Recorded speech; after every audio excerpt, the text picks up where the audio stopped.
you lose and you feel it's your partner's fault, and you thought you played quite well, and sometimes vice versa. And I was frustrated not being able to actually know, am I contributing to the team? And within 2 weeks, I was in contact with already some of the top 20 players in the world who were curious to know about their stats.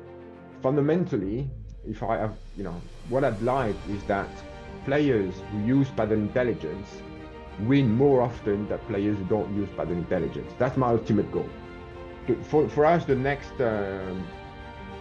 horizon is the semi-pro, high-level amateurs, or most of the players. If you look at the statistics and you compare their performance profiles against the top teams and against the other teams, they tend to play better against the other teams. Paquito and Juan this year did the opposite. The stats show that both Stupa and Dineno are playing more aggressively than they were last year. From a statistical point of view, I actually looked into this, and the big difference this year is exactly those important points. Hi, everyone, and welcome to the Padel Pod, your weekly podcast covering professional padel, presented by Hugo and Gons. We're on to episode 45 now, and as always, joined by my co-host Hugo here today. It's great to have you. How are you doing? Hi, Gons. Hi, everyone. Yeah, great to be here. And, well, to be honest, it's one of the most special episodes, or at least I think today's episode will be one of them. And that's because we have a very special guest joining us, as we kind of hinted towards at the end of our last podcast, our last episode, and it's Vianney. Hi, Vianney. Hey, hi guys. How are you doing? Very well, Very thanks. happy to be on the podcast. Yeah, thank you so much for joining, Vianney. It's a pleasure to have you. I can't wait to get started and talk about all things padel. I don't know if you're aware, but you're becoming quite a celebrity, I think, in the padel world with all the data that you're providing these days. Yeah, I think we've started a big effort this year where we're collecting the stats of every match on the Premier Padel from the round of 32. So that's for the first 4 tournaments, that's 238 matches. So now we're starting to have a pretty good database, yeah. And since we're pretty much the only ones doing it, so yeah, it's I can see the interest has grown quite a lot recently, yeah. Yeah, I can imagine. I mean, to be honest, Gons and I are both pretty big stats geeks. So, and there's not really, as you say, much availability regarding padel statistics right now. So, honestly, it's a pleasure to have you here today and chat about, well, padel statistics and just padel generally. So, maybe just to kick off, I wanted to ask you a very easy question. Who is Vianney? Okay, so my background is in finance, and so I've worked with data and analysis for pretty much all my life. It becomes quite passion when it's related to sport. But in a previous life, I used to work as an investment consultant. So my job was to look at data of fund manager performance and trying to find some patterns or data that would indicate how great the funds really were.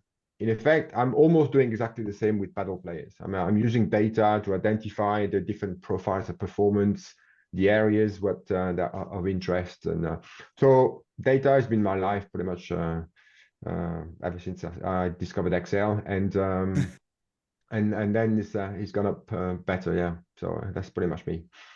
Yeah, I can imagine that being able to link data to sport is a pleasure and something that you really enjoy, right? Because I assume you're a big sports fan, just like Gons and I.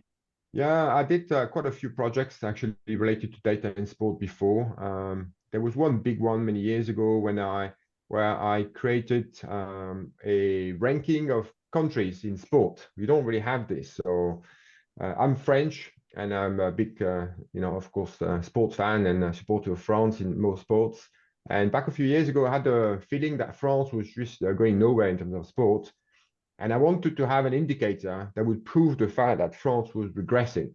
So I embarked on this big journey of creating this ranking of sports with 30 years of historical data, 60 sports, hundreds and hundreds of different disciplines. And the conclusion, that was back in 2012, was that France was not actually regressing, was actually doing quite well.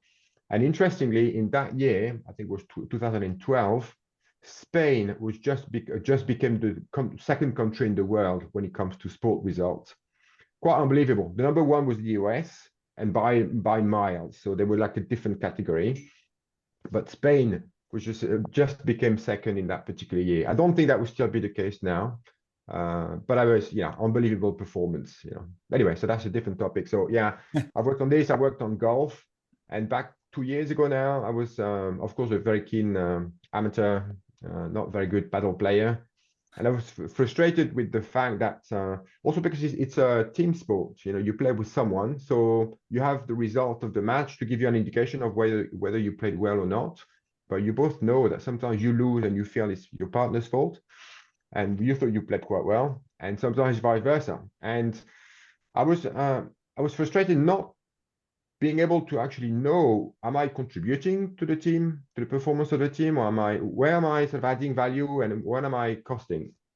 And so that's why I designed this little application for myself, just to try and measure my performance. And then it turns out that no one had statistics. So I, Vianney Dubois, at my little level, I didn't have any statistics. And within 2 weeks, I was in contact with already some of the top 20 players in the world who were curious to know about their stats. So that's how it started. Wow, that's really interesting. And I'm sure that we'll get to some of these things that you've alluded to, like players wanting to know their stats a bit later on. But I guess maybe want to touch on like where did sort of Padel Intelligence start, and sort of what is the goal of the project? Like you mentioned that you were playing yourself initially, and you wanted to know how was your contribution. But I guess if you can take us like through the journey of Padel Intelligence, and yeah, how you started and then like got into developing it essentially. Yeah, so the starting point was really just to create something for myself, and as I was alluding to, quite quickly I realized that probably I wasn't the only player who could benefit from having some statistics. And for the small anecdote, the first time I ever used the small application that I developed, it was in the paddle club in Holland. I live in Holland, where I usually play, and the owner of that club is an ex number one Dutch paddle player, and was commentating for the Dutch television for the padel. So just he came sitting next to me. He said, what are you doing? So I'm taking stats of this guy. So he sat next to me watching the stats. He said, well, that's unbelievable. And he said, would you be able to watch a professional match and somehow with the stats live to me as I'm commentating? I said, well, just now I can't, but that's a good target to have. So then I started working on this, and within a month, I had this makeshift DIY system that could actually send some of the stats live to him as he was commentating. That was the start.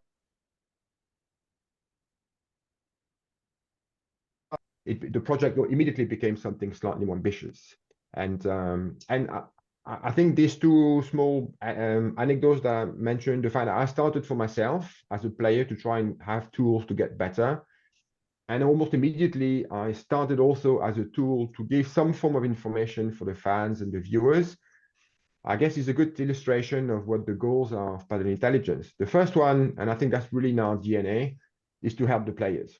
I mean, I fundamentally, if I have, what I'd like is that players who use Padel Intelligence win more often than players who don't use Padel Intelligence. That's my ultimate goal. That's as simple as this. I'm not sure if I'm there yet. I think there are elements that help. Can I say that I've helped players win more? I don't know. But there are some elements that help. And the second goal is to help Padel develop a little bit. You probably know, I mean, Padel is the fastest growing sport in the world. It's been this catchphrase for a few years. Probably was the case at some point. I don't know if it still is. It's certainly true at the practice level. So, I mean, you from Spain, so for you, it's been quite a while. In the UK, you can see it growing. It's exploded in Holland. I think it exploded in Italy before, Sweden. In the whole of Europe, like the practice is phenomenal. But the professional level, I mean, the professional layer is developing but quite slowly. The audiences, the number of viewers, the money in the sport is still quite small. There's only really two countries dominating the sport at the high level. It's Spain and Argentina. There's you have Carolina Orsi, who's in Italy, who's reached quarterfinals a few times, but there's not one Dutch person who has a chance to ever reach the quarterfinals, not a French, not an Italian or something like this. So until that time, I think paddle, it will still be a little bit underdeveloped. And also, I think and I think the data is a way to help people get more excited about the sport. It's almost like if you know nothing about art, you go to a museum, you see a painting. If all you know is that's a painting, then all you can say, well, yeah, I like it or I don't like it.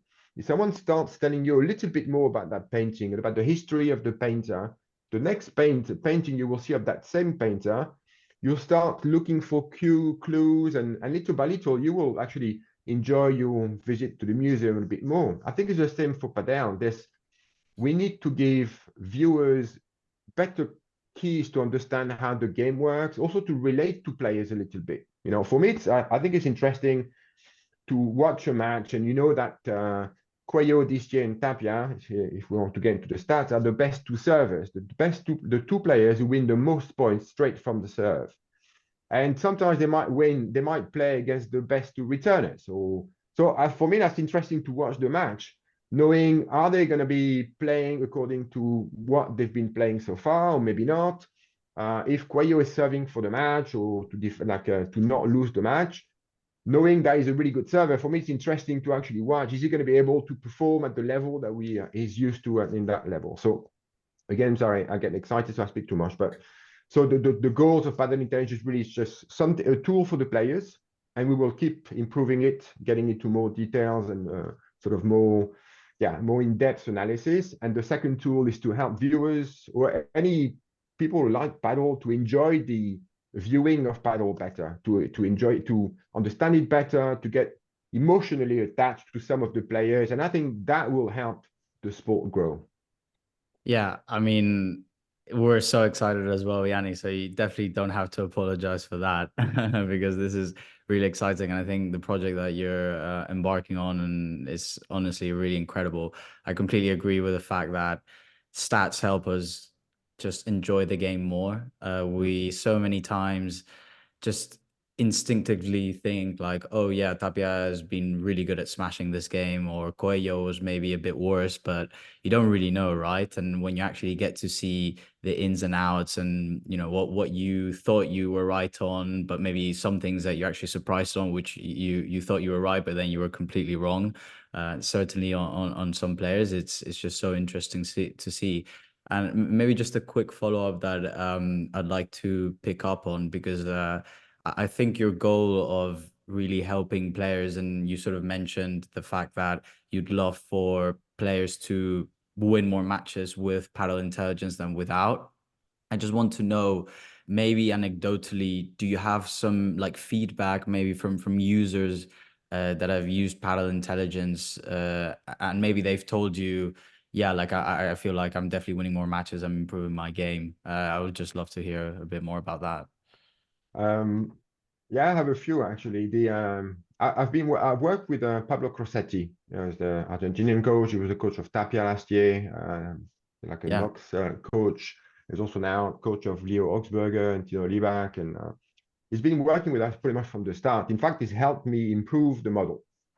He's really into stats. I think he has a background in economics, so I think our brains somehow connected. And one of the things that maybe I'll explain to you a little bit better for some of your viewers who have seen some of our stats, one of the most iconic one is that graph that we showed of the evolution of how well each of the players have worked throughout the game. That one has been refined over the years almost, and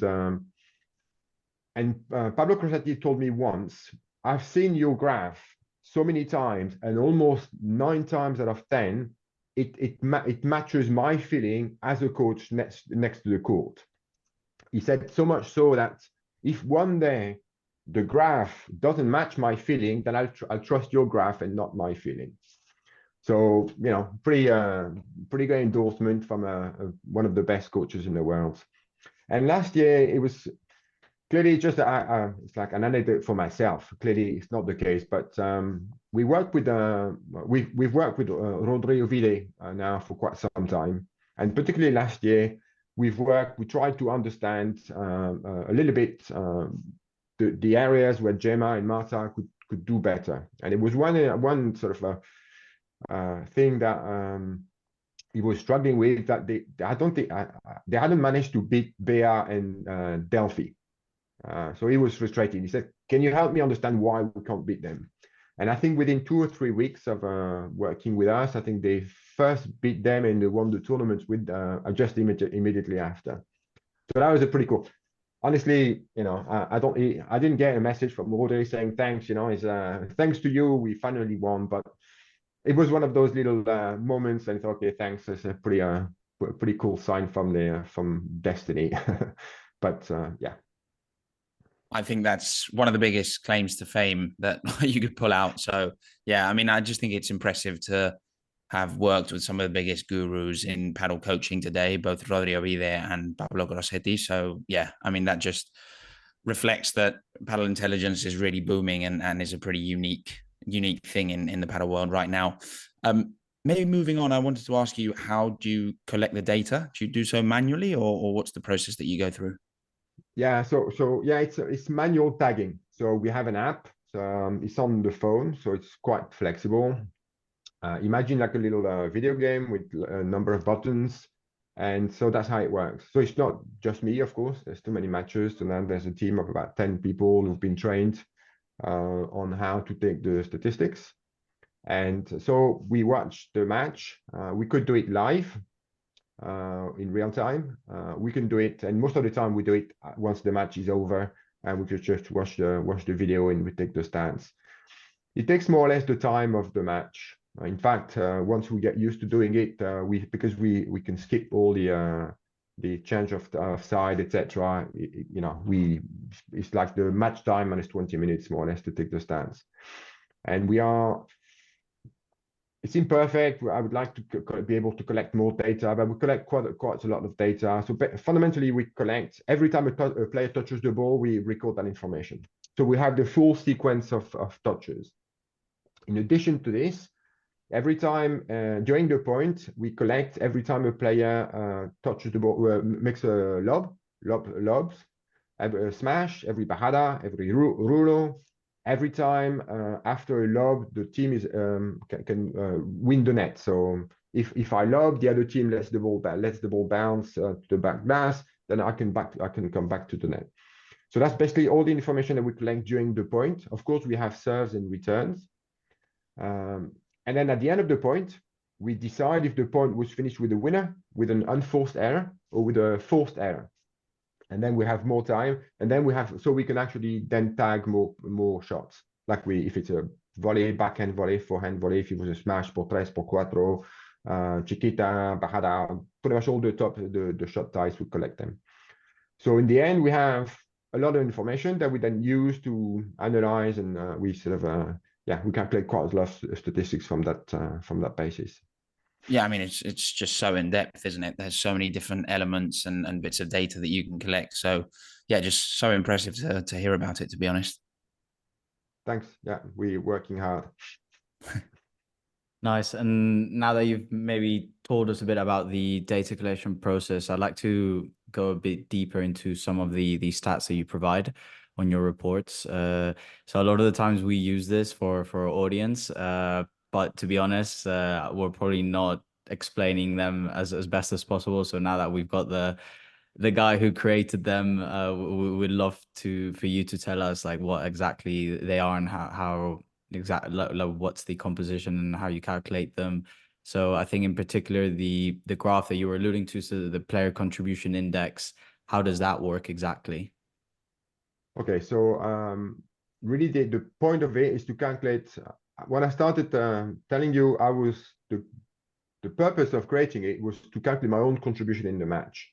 So that's what I'm trying to do. I'm trying to calculate the contribution of each of the players during the match, and we do so at the end of each point. And I imagine that you guys play paddle. So Yes. we know there are many ways you can contribute to a point, either positively or negatively. I'll go from the simple to the less obvious. So the simple one, if you make a winner, then that's a positive contribution. But as you know, there's two of you playing. Sometimes you make a winner, but it was your partner really who prepared the shot. You just had to finish it. So we have, in football, you have the assist. We have an assist as well. So a player make a winner, but we can make a decision saying, yeah, but the point was prepared by his partner. So his partner gets an assist. And there are points associated with each of these different types of points, depending on how high the contribution is, if you want. The third way you can make a positive contribution if you put a lot of pressure on the opponent and you force an error from them. So that's how it works, because we have, again, the full sequence of events. So I know that if you made a forced error, one of us put the pressure on you. So you get negative points for doing the forced error, but I get positive points for putting the pressure on you. And then on the negative contribution, there's, of course, the unforced error. That's naturally. I mentioned the fact that you have the forced error as well. In Padel, you could also never make an error and lose a lot if you keep making short lobs. And then you give the opponent the opportunity to make winners. So that's also what we do. So because, again, we have the sequence. I know if you made a winner, one of me or my partner gave you that ball that allowed you to make a winner. So I would get negative points for feeding you an easy winner. And then we also have positive contribution for the smash defenses, which is a very specific defensive action. So if someone smashes and I defend the smash, and the point can continue after this, I get specific points. And also there's a very small contribution every time a player touches the ball and doesn't make a mistake. It's just to reflect the fact that sometimes some players play 65% of the shots. And so, yeah, so there's about 8 or 9 points, measurement points that we calculate at the end of each point. So if each player gets a little score, positive or negative, and then you can see the evolution of that score in that graph. And that's what we call the contribution score, contribution index. Perfect. And would then the total score be the aggregate of all of this? Yeah, it's the total score at the end of the match. Yeah. So if you look, the total score will be the same as what the graph shows for that player at the end. Yeah. Okay, really, that's super interesting. Definitely, this way, players that potentially you don't think might get a lot of winners, but then are setting their partners up constantly, don't get overlooked. Yeah, and we added this, and I mentioned Pablo Crossetti. He was the one suggesting that I should add the assist. He said, this is great, but as you know, in Padel, there's a left and right side player, and often the left side player benefits from the work from this partner. So he was the one mentioning the assists. Yeah. I mean, you can see how important assists are in any sport, like in football as well. Yeah, Everyone always talks about the goal scorers, but the assists are really important as well. So it's great to see how you, take that into account in your statistics. Yeah. And then, so what do you define as an important point? That's a really good question. In fact, it's a big topic. For now, in the reports that we do, we simply look at the breakpoints, either against or in favor, and the tie break points. But the reality, it's an okay measurement, but it's very imperfect. I mean, if I give you an example, if you are 6-0, 5-0 up, you're serving, and you have one break point against you, honestly, there's no pressure. You will win the match no matter whether you win or lose that point. But if you are one set down, 4-all, you serving, and you are love 30 down, it's not a break point, but that point is really, really important. So clearly it's not perfect. So what we've done, we've developed an algorithm. It's like a statistical or probabilistic algorithm that calculates the statistical importance of every point. We haven't implemented it because we work with a university in Spain for them to actually validate the model that we've developed. So in a nutshell, the way this works is it okay if I become a little bit technical or? Yeah. Yeah. Go for it. That's what we most enjoy. Okay, so in principle, it's first theoretically, how do you define what's an important point? An important point, in our opinion, is a point that will have a bigger impact on a potential bigger impact on the results of the match. Okay, and how do we measure this? So the way we've done it, so we've developed this algorithm that allows us to calculate the theoretical probability of winning of both teams at any point in the match. So if you start the match 0-0, all things being equal, you both have 50% chance of winning the match. In fact, if you win the first point, let's say you're serving and you win the first point, we can calculate by how much that probability has changed. So I think the probability of you winning the match is moved from 50% to 52%. Okay, so there's a 2% chance that point, if you win it, will move your probability of winning the match by 2%. If you lose it, it will move your probability of winning the match. It will move it down by like minus 1% for the sake of argument. So there's that first point, the difference between winning and losing that point has a difference in 3% probability in the outcome of the match. Okay, so that we consider the first point to be our baseline. And then we do that calculation for any point at any point in the match. So I'll give you a complete extreme.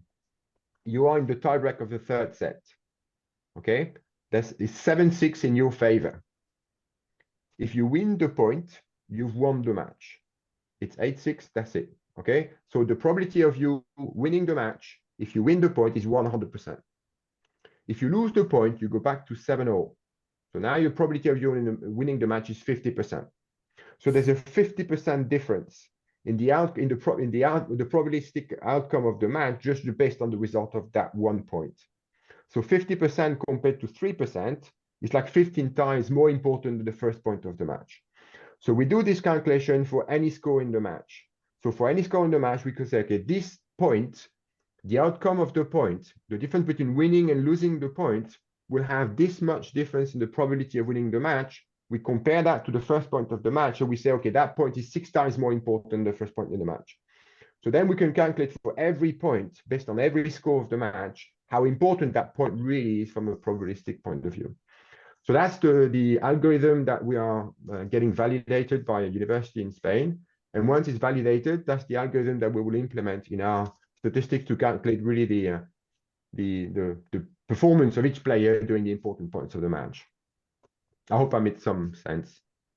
Yeah, total sense in my eyes, and it's just great to get such an in-depth description of, well, how you calculate all these statistics and how you collect and use all this data. I assume the fact that the golden point has disappeared has had a pretty big impact on the data.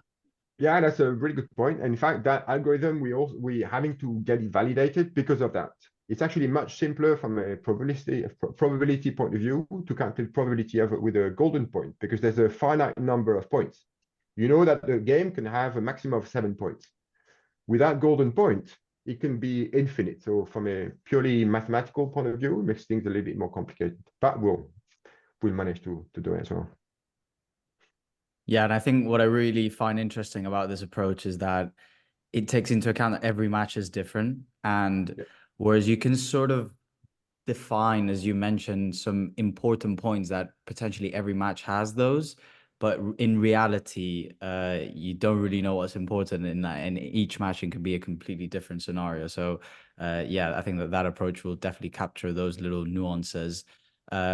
So now maybe moving on, you sort of mentioned this at the beginning, some of the professional players and coaches that you've been working with, but maybe could you give us like a quick overview of who you're working with at the moment?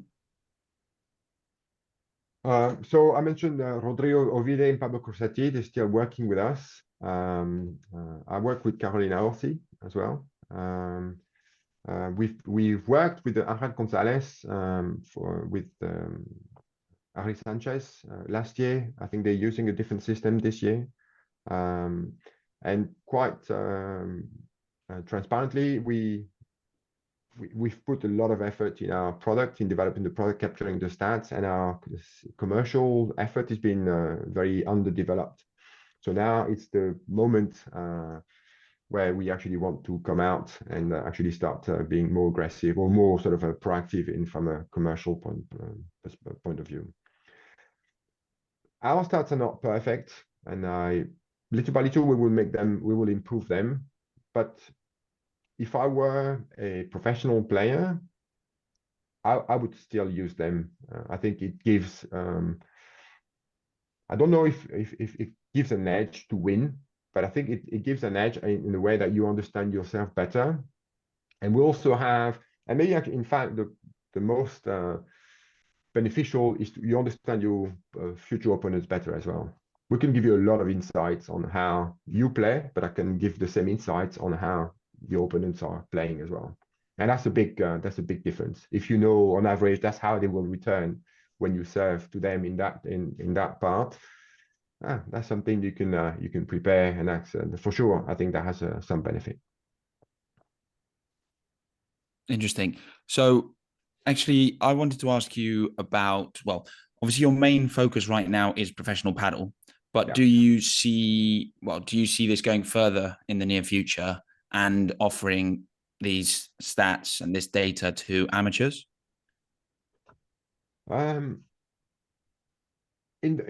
At some point in the future, yes. The answer is yes. I think amateurs will want to have some sort of help or measurement about the performance.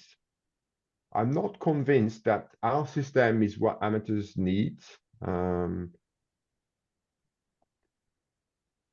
a really amateur player, so I know, like, for many of people playing at sort of my level, first technique is an important element. So I mean, the first thing that, if anything, it would be more like biomechanics, that some form of help that tells you, okay, look at your bandeja, you're doing it all wrong. You know, I've taken stats of many amateur matches because the app works everywhere, and people love it to have their stats. But I've taken a match where a player on a match that would be like 6-2, 6-1.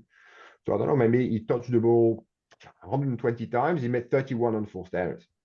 So that's 1 in 4 shots was an unforced error. Just to give you a comparison, like Chingotto does an unforced error 2.1% of all his shots. So the other one was 25% and 2.1%. So when you are at that level, I can give you stats specifically on you're losing a bit more points, Bajada or Vibra, but the problem is a bit deeper. And the other element also, I think, at the amateur level, we're all making so many tactical or positioning errors on the court that's also, I think, me as a player, I think that would help me so much more. Like, why did you choose this when you were in that position and they were there? And it's not something, I'll be honest, that our system captures really well yet. So I think the amateur market, the amateurs would benefit probably in the future for something that's a little bit what we do, coupled with some form of AI positioning on the court, AI that allows some form of biomechanics as well, that says, this is how your arm moves, and it's completely wrong. You can't put pressure, you can't put any sort of force in your shots on it. So that's I'm not sure, to be honest, but I don't think our system is really, really ready for pure amateurs, and I don't think any system exists that's really ready for amateurs. But I'm actually curious to know what you think. As players, what do you think? I mean, being totally honest, Gons and I, we play a lot of paddle. I've probably played 4 or 5 times this week, and we were actually talking about it yesterday, saying that we would have loved to have some data around the matches that we just played and see, like, how many enforced errors you've made and how many winners and your contribution score, et cetera, et cetera. So from a fan and from a amateur player point of view, I think, given that there's such a craze around paddle at the moment, I think a lot of amateurs would be really interested. But I do totally agree with your point around the fact that at our level, it's going to be really interesting, but is it actually going to help you improve a lot?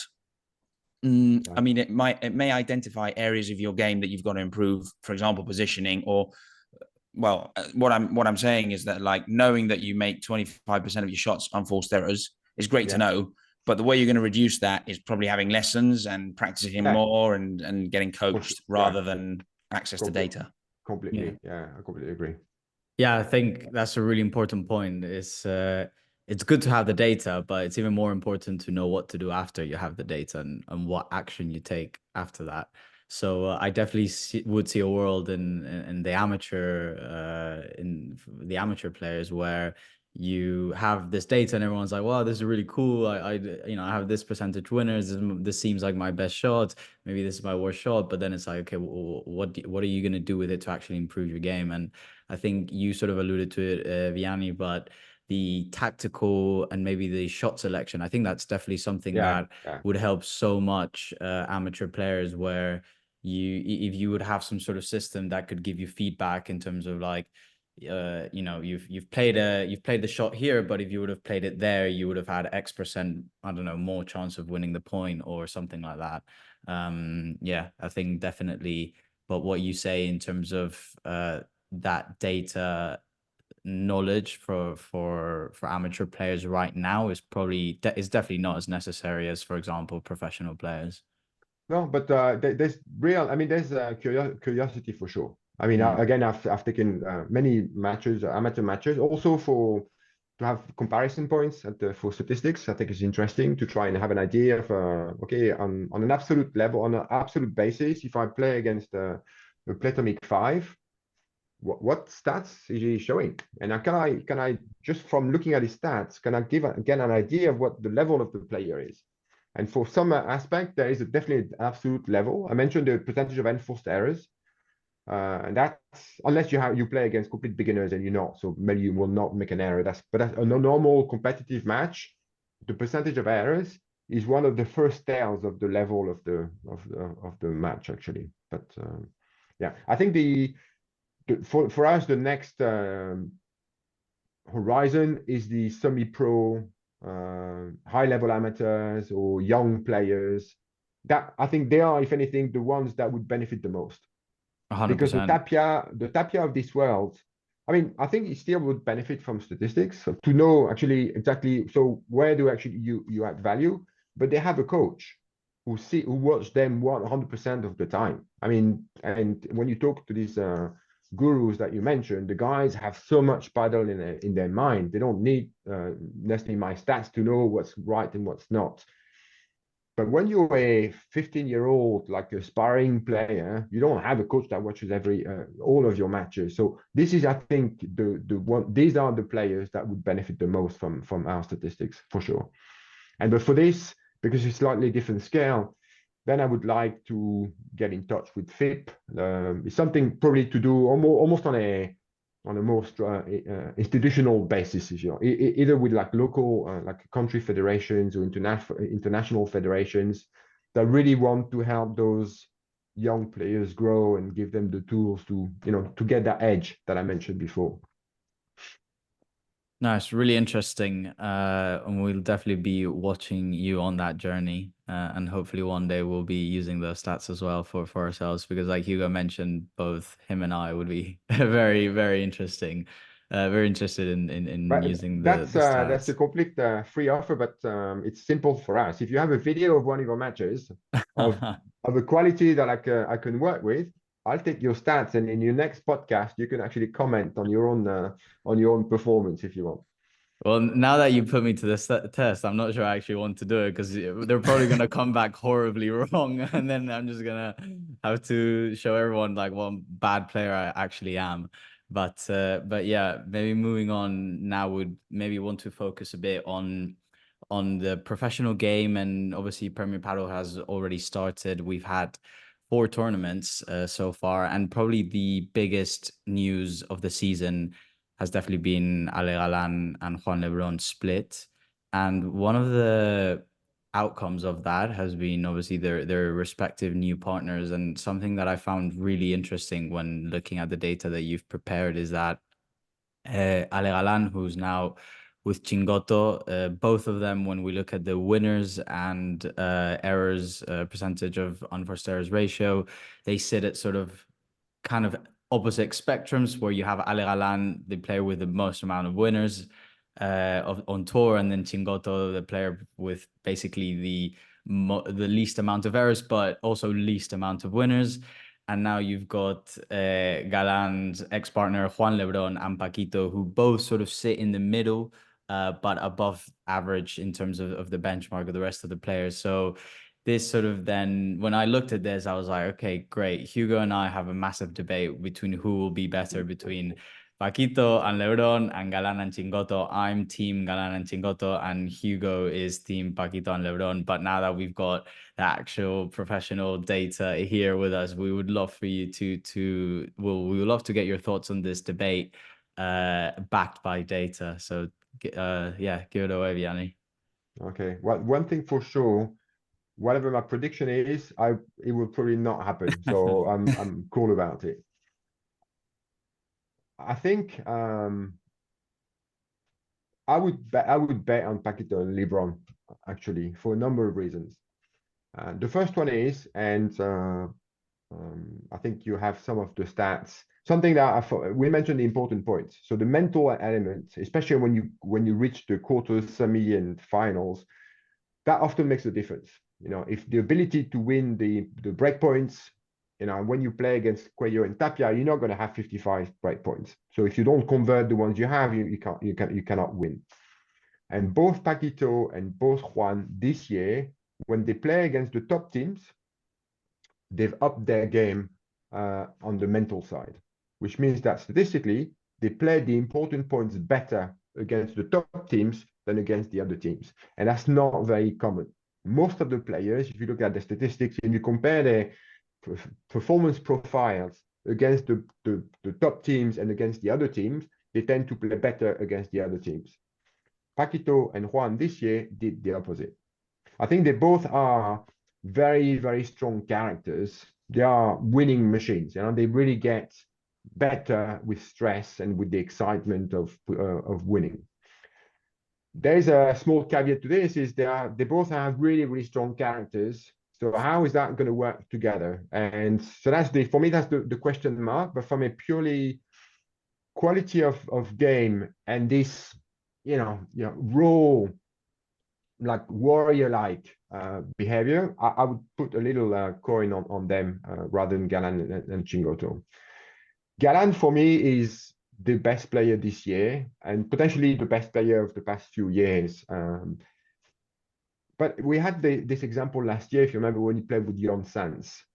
And so I have the stats of we didn't have all the matches last year, but I have quite a few matches of Galán with Lebrón and Galán with Sanz. And he played much worse when he played with Juan than he played with Lebrón. There is an element, I think, in terms of personality that Ale Galán, I'm not saying he wants to show off, but I think in terms of personality, if he feels like he's the better player of the team, I think might be a small tendency that he might want to overplay a little bit. And we've started seeing it maybe a little bit with Chingotto. In fact, on average in his statistics, he's played not quite as well with Chingotto than he did with Juan. And he's making a few more errors. He's trying to be a bit more aggressive. And there's also the other element, I think, that is he going to accept? I mean, it's going to be huge pressure on him to play with a right side player who doesn't really finish the points. So I think it feels like he may, for me, the fear is that he might start to think, okay, I have to finish the points.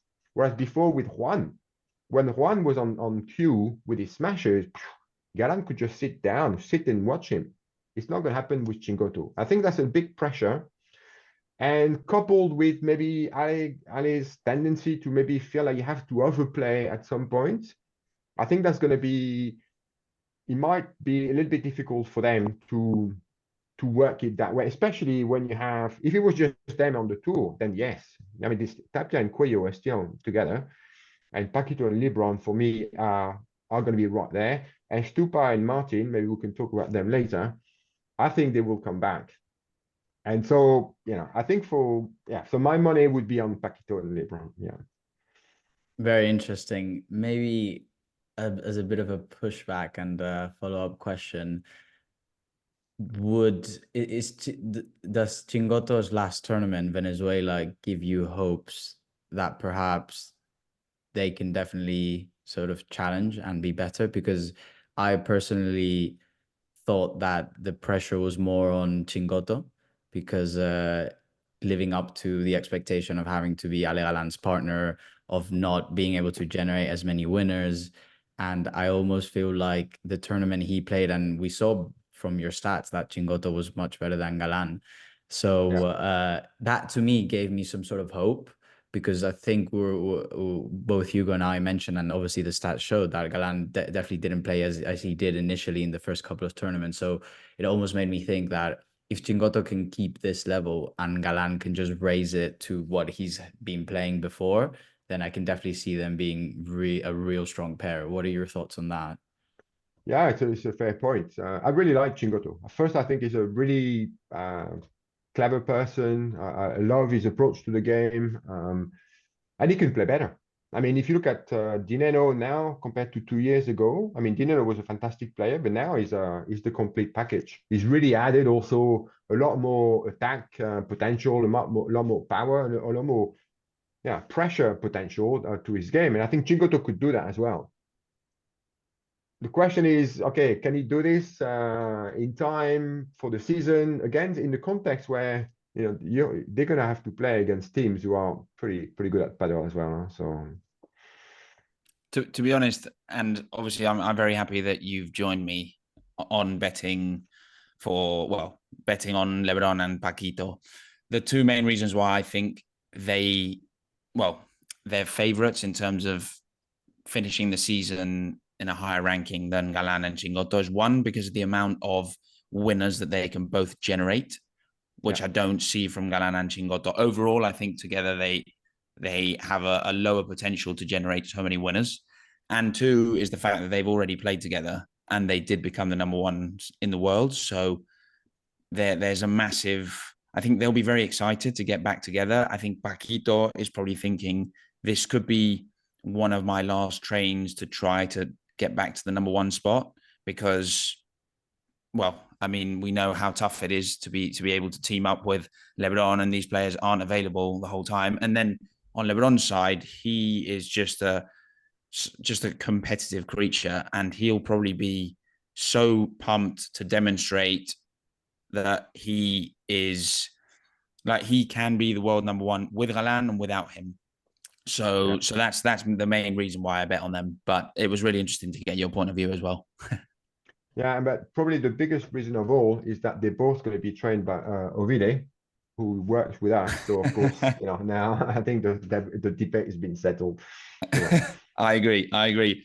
Actually, I want to ask you about another specific question. And given that you mentioned Tupandineno, I'm a massive fan of them, and I think their synergy on court is unmatched. I think the way they close gaps and work together I think they're the best pair in that sense. Even better than Tapia and Coelho. I just think Tapia and Coelho overall have a higher potential, and that's why they're at that level right now, and also probably benefited by the fact that courts and tournaments have been played outdoors, which obviously helps their game. But I wanted to get your point of view, maybe based on data and statistics. Why do you think their season has started off not that well? They still haven't made a final. And actually, after the Venezuelan Open, they're now the fourth ranked pair. So they've actually dropped below both Paquito and Lebrón, who are the second seeded pair, and Chingotto and Galán, who are the third seeded pair. It's all very tight between the second, third, and fourth pairs. But what do you think they're missing compared to last year? Yeah, I think you mentioned one of the first elements. I think the first three tournaments were outdoor, some of them very hot. So it's not the kind of the setup that favors them the most, for sure. I remember I think the next tournament will be in Brussels. If the weather in this part of the world stays what it is now, I think clearly it will favor them for sure. But I think beyond this, I think the stats show that both Stupa and Dineno are playing more aggressively than they were last year. So they're making more winners, but also making more errors. And I think that's definitely a trend that I know, because I've read the articles and interviews, that Martin wants to continue. So he wants to add more power to his game. And like in any top sport, if you make those changes in your game, it takes a bit of time to come in, especially under pressure. I don't know if you guys play golf, but for me, golf is the ultimate example for this. You've had so many examples of players who played unbelievably well, but they weren't very powerful players. They played really well. They had like magic in their hands, and they felt, okay, now we have to be more powerful. And for sure, in men's paddle these days, there's a trend that says you have to be more powerful. You could be a great player. Look at Bella. Bella is an unbelievable player, but now probably beyond maybe the fact that he may not be at the top of his game physically anymore, but he's not in that trend of match anymore. So I think Martin and Stupa probably want to add this becoming more powerful, and it takes a little bit of time. And especially under pressure, when you have to play one of these points, when you're not 100% confident in your technique because you're working on it, it can make the difference between actually winning that break point and not winning it. And that will make the difference between winning the match and not. From a statistical point of view, I actually looked into this. And the big difference this year is exactly those important points. So if I try to remember, so again, we look at, we classify the teams in 4 levels, so level 1, 2, 3, and 4. So top teams are level 1. So if I look at them two, Stupa and Dino this year, when they played against level 1 teams, they generated more or less the same number of breakpoints that they did last year. So on average last year, they would generate 6.5 breakpoints per match when they played against the top team. This year, they generate on average 7. There's less games this year, so you have to give the time to the statistics to become more rich, but still indication. So same number of breakpoints. Last year, they converted 36% of those breakpoints. This year, they converted 19% of those breakpoints. So, there's clearly something, I don't know if it's mental, I don't know if it's because they are working on their game. Clearly, this year, they have not been able to really be like they were last year, quite clinical, in fact, when the pressure was on.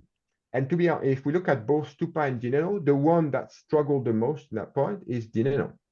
He's the player who's on this mental scoring, if you want, who's really dropped a notch compared to last year, especially in those top level matches.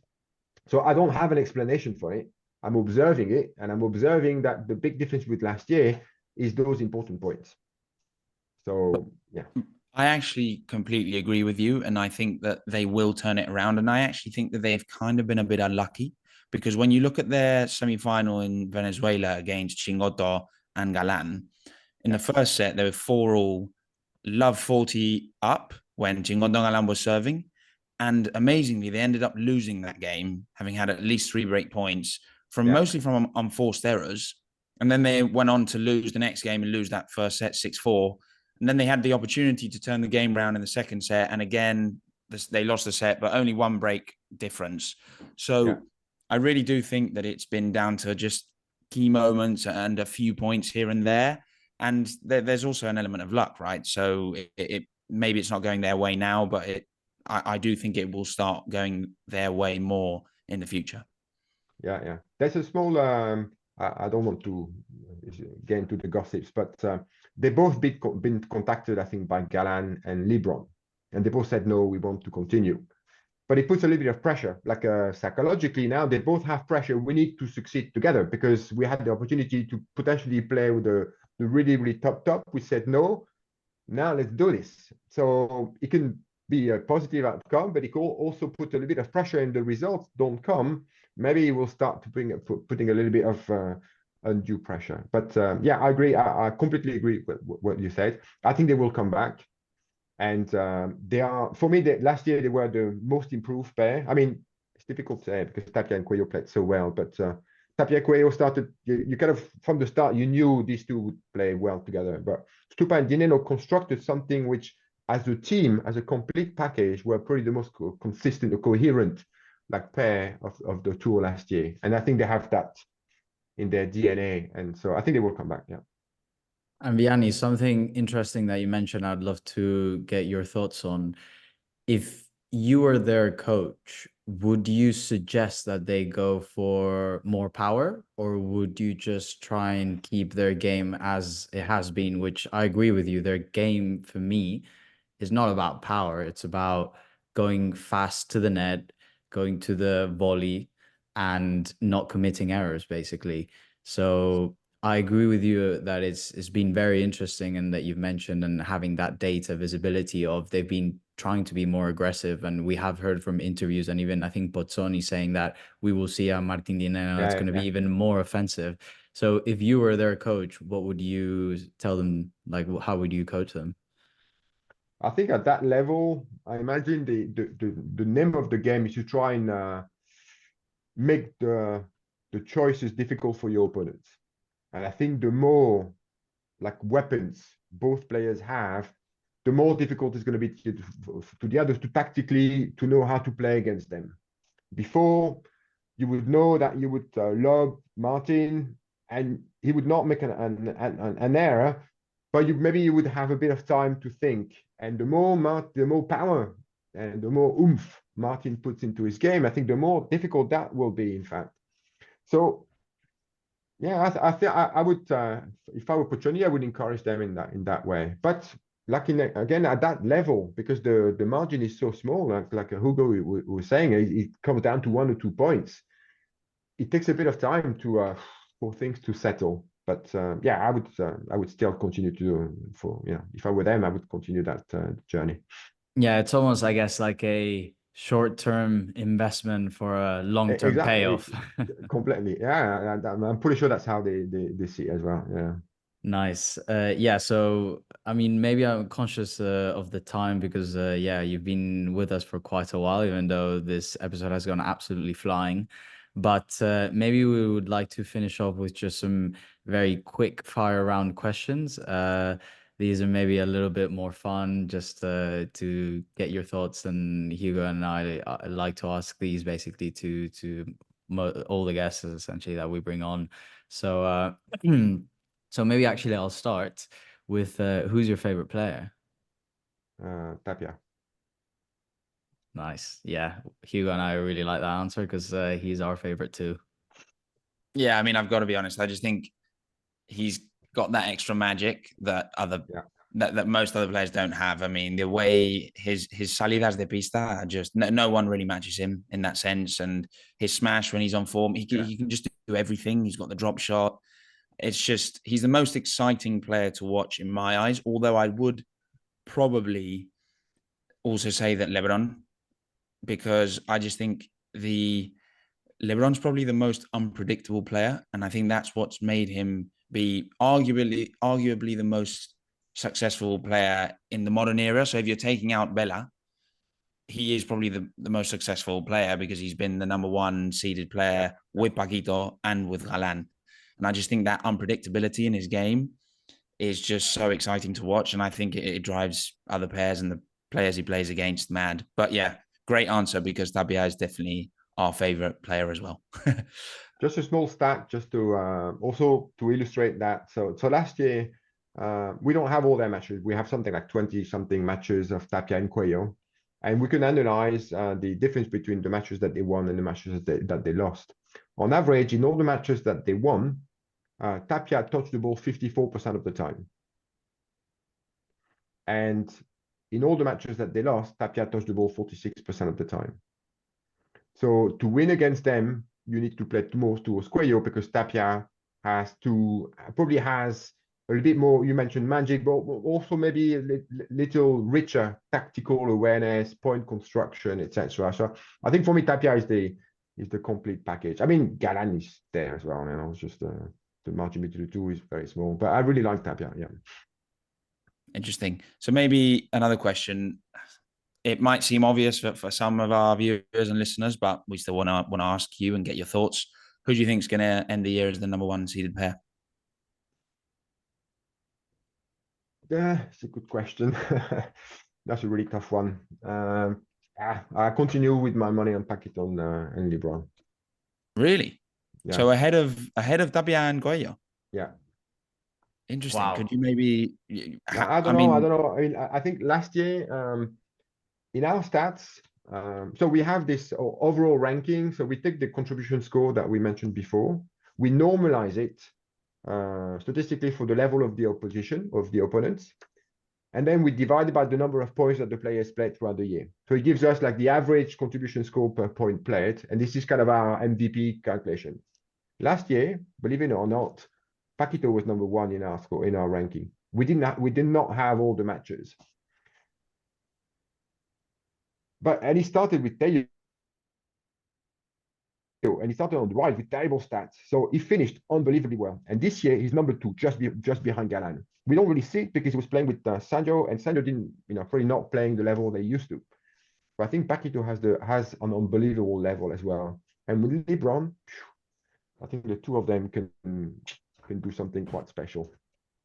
So anyway, if I say Cuello Tapia, there's no fun. So I put my money on Paquito and Lebrón. Yeah, I love that answer. And to be fair, Paquito is probably one of the most underrated players like now in terms of start. Like he's had an unbelievable start. Completely agree. And yeah. in all the stats that you've provided, he's like up there above the average in the benchmarks and stuff. And that stat as well that you mentioned around elevating his game against top teams is definitely one that it speaks volumes of him, to be honest. Cool. And then maybe just another quick one. A player that deserves more respect according to the stats, but you don't think gets as much? I'd say Mike Yanguas. But this year, I should be unfair because I think this year they've played really well, and so he's actually been seen a lot more than last year. But I think he's a really top player. He needs to mature a little bit, and part of this maturity is also he's been one of these players that are good enough to sometimes play with the top team, with the top players, but not good enough in their view to be really the pair for the season. So it's difficult for a player because then you need self-confidence as well. So, but I think him and Garrido play really well. So for me, Yanguas is one of the best drive player, right side player there is right now. And in terms of stats, he's right up there. He's very, very similar to Dineno. And in fact, I don't know if you have the stats, I can send them to you. But if we look at the performance of both Yanguas and Dineno this year, against the top teams, which are for me is the adapt for these guys, this is the benchmark. They have almost identical stats, and to be as good as Dineno, it's quite special. So for me, Yanguas is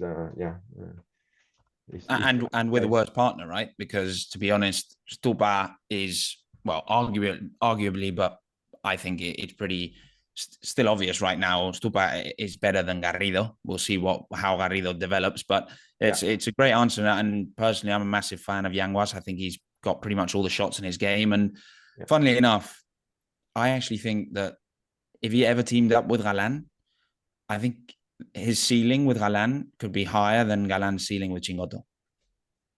Yeah, it's a difficult one. I really like both players. They have different styles, him and Chingotto. But first, like physically, they could look quite different. But I think he's a really top player. Yeah, so.